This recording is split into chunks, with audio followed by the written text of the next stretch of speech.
Okay then, welcome back. So to our next story, foresight, I'm told, is not about predicting the future.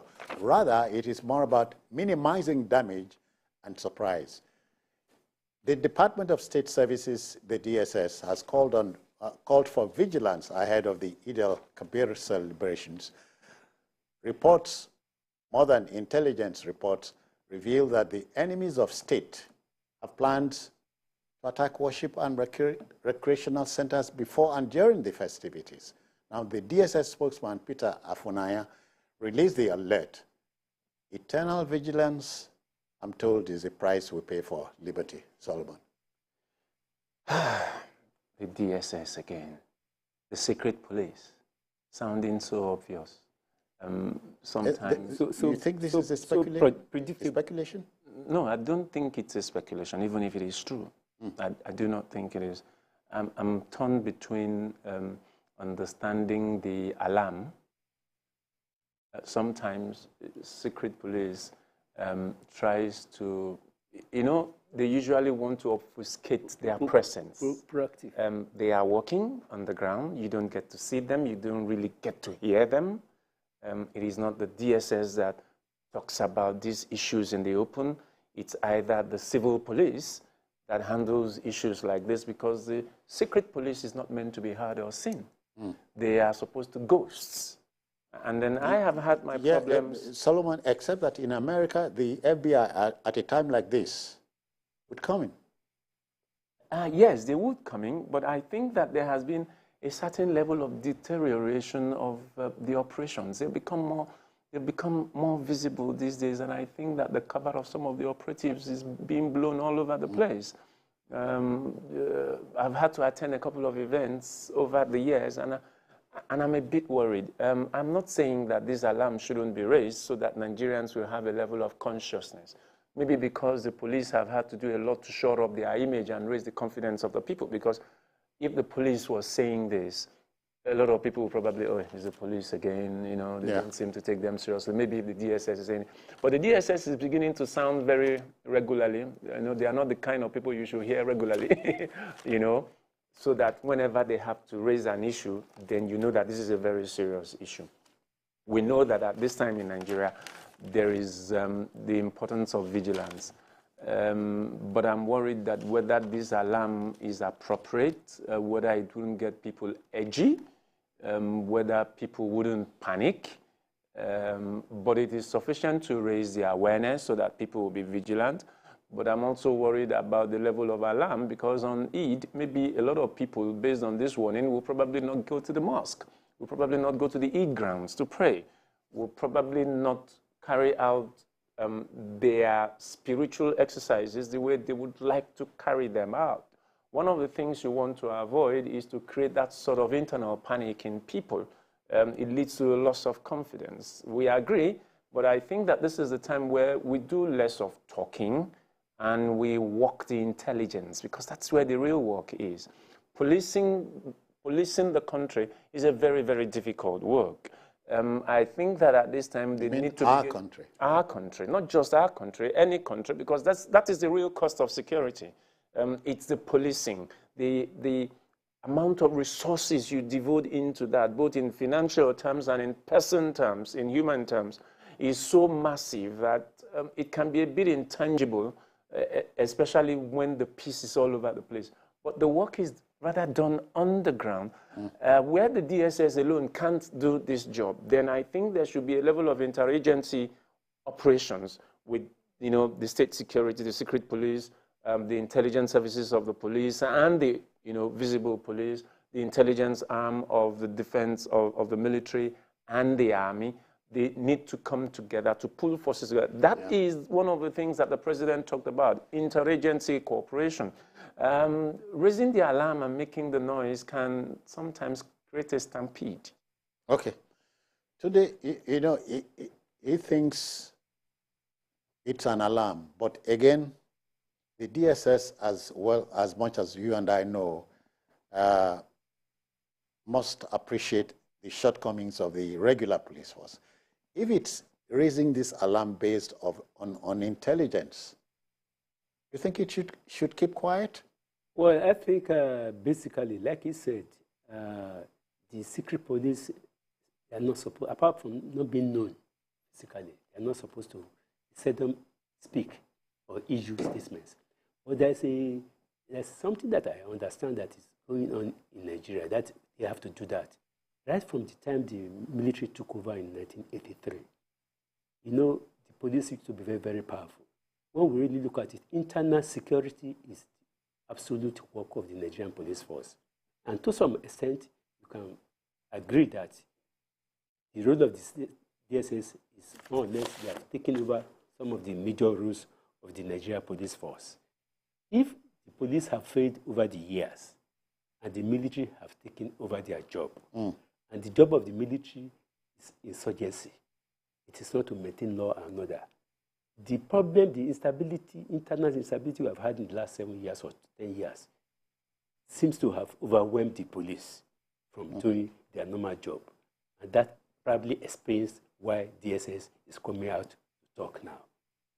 And because Nigeria is seriously underpoliced, in some areas where the police is supposed to guarantee peace and maintain stability, it has failed.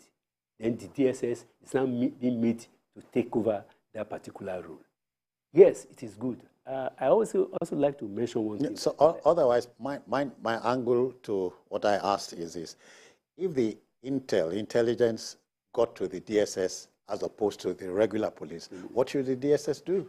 Well, they should take, they will have, before making that statement, I want to believe that they have taken measures to reduce the impact of whatever security breach that may happen in any past 36 states of Nigeria. But I think that thing is just, because it may not necessarily stop anything, but it may prepare the minds of the people to be vigilant. I think vigilance is very important. I think that not stop anything. I think that what this should have said, based on the intelligence, is the interagency operation and collaboration to really tackle this. The DSS alone wouldn't be able to handle this if it's going to happen. When you consider the peculiarities of mine and your country? I think that we will have to move on from those perceptions, this perception we have about how wrong things are. If we really want to move to the next level, we need to begin to think about how to make it happen. The president has raised an issue about these things. Yeah. It seems to me more like, okay, the DSS wanting to be seen to be doing their job, to be doing its job. Whereas the DSS is actually, the DSS job seems a bit more unthankful. You know, that sort of thing you do, nobody sees you, nobody feels you. So it seems as if the police takes the glory. So what we should be talking about is, the police, this is going to happen. This is what we're seeing. Okay. Military intelligence, this is what we see. This is what is going to happen. How do we make this work? I think that this is the way these agencies should be working. If, for instance, when most of the investigations about FIFA that was carried out by the secret police, not the regular police.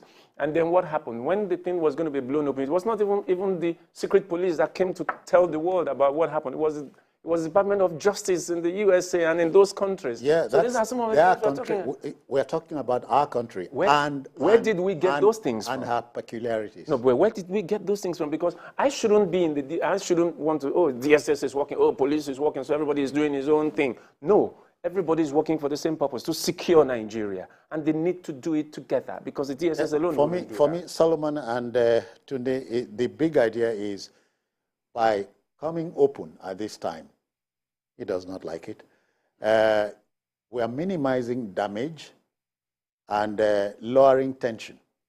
So if it happens tomorrow, we can say, the DSS warned us.